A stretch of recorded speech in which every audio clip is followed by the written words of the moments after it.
Règle numéro 1. Apprenons à vivre avec notre corps.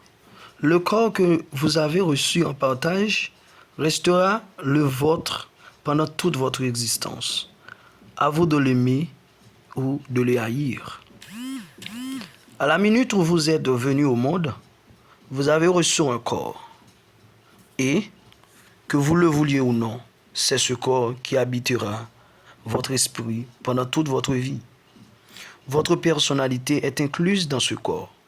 Tous les espoirs, les rêves, les peurs, les aspirations, les pensées et les convictions qui vont de vous un être unique et irremplaçable. L'esprit et le corps sont appelés à faire ensemble tout le voyage.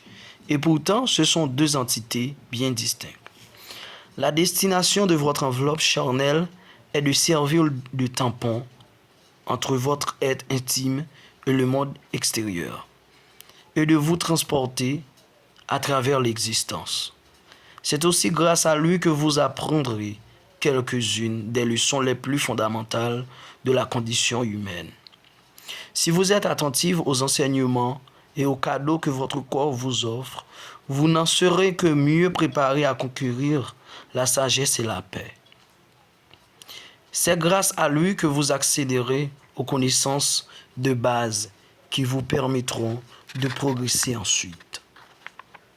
Le corps que vous avez reçu en partage restera le vôtre pendant toute votre existence, de votre premier souffle à votre dernier soupir.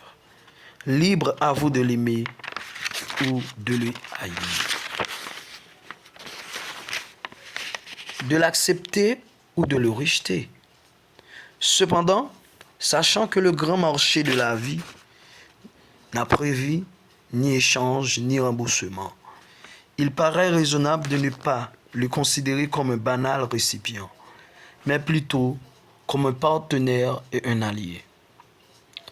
La relation qui s'établira entre votre corps et votre esprit est essentielle. C'est sur ce modèle que se forgeront tous vos rapports avec les autres. Chacun de nous entretient avec son corps des rapports différents. Certains le considèrent comme un écrin idéal, parfaitement adapté à leur esprit et à leur âme. D'autres ont le sentiment d'être pris au piège dans une enveloppe qui trahit leur vraie nature. Peut-être êtes-vous de ceux qui estiment que leur corps et leur esprit vont bien ensemble et qu'ils entretiennent des rapports satisfaisants. Ou peut-être êtes-vous mécontent de votre physique parce que vous aimeriez être plus fort, plus mince, en meilleure santé, plus séduisant, moins maladroit. Peut-être même votre corps et votre esprit se sentent-ils étrangers l'un à l'autre, comme si un ouvrier distrait avait commis une erreur de montage. Peu importe votre opinion à son égard, ce corps est le vôtre. Et votre relation mutuelle aura un impact considérable sur l'ensemble de votre existence. L'objectif de la règle numéro 1 est de faire la paix à votre corps, de façon à ce qu'il remplisse convenablement son rôle et vous aide à intégrer les notions indispensables d'acceptation, d'estime de soi, de respect et de plaisir.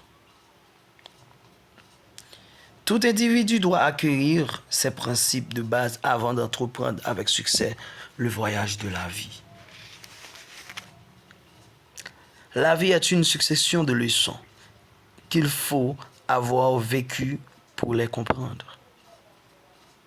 On compare souvent la vie à un jeu, mais on ne nous en donne pas les règles. Nous nous retrouvons un beau jour à la case départ, contraints de jeter des dés et d'avancer notre pion dans la direction qui nous semble la bonne, sans avoir reçu d'instructions précises à ce sujet. Le but du jeu reste vague et nous savons à peine ce que signifie gagner. C'est le propos même de cet ouvrage qui vous offre 10 règles simples pour jouer correctement au jeu de la vie. et pour comprendre un peu mieux ce que représente effectivement l'être humain. Il existe des vérités universelles que chacun ressent confusément à l'intérieur de lui-même, mais que nous avons tous tendance à oublier. Elles constituent pourtant la base d'une vie digne de ce nom.